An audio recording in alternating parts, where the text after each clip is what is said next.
boleh dia belum.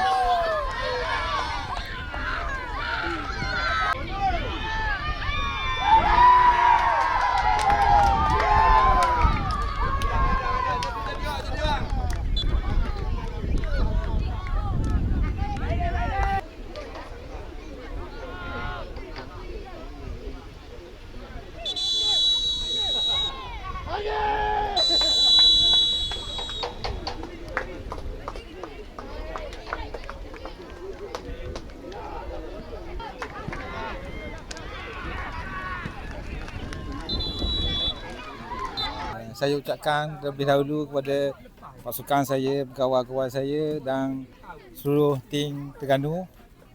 Alhamdulillah setakat ni pemain-pemain saya memberi semangat dan selaku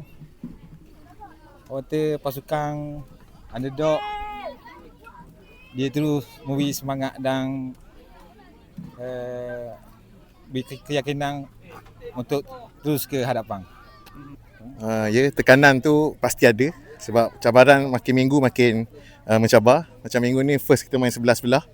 Dan kalau tengok first half kami agak struggle juga untuk transition daripada 9 ke 11.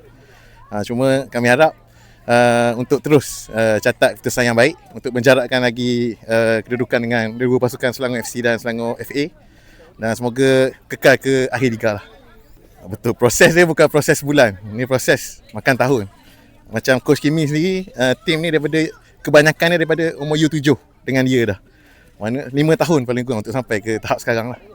Semestinya kita masuk untuk mencabar kejuaraan. Kalau ada rezeki, izin Tuhan dan pemain-pemain bagi persembahan terbaik, why not? InsyaAllah juara Liga tahun ni. InsyaAllah.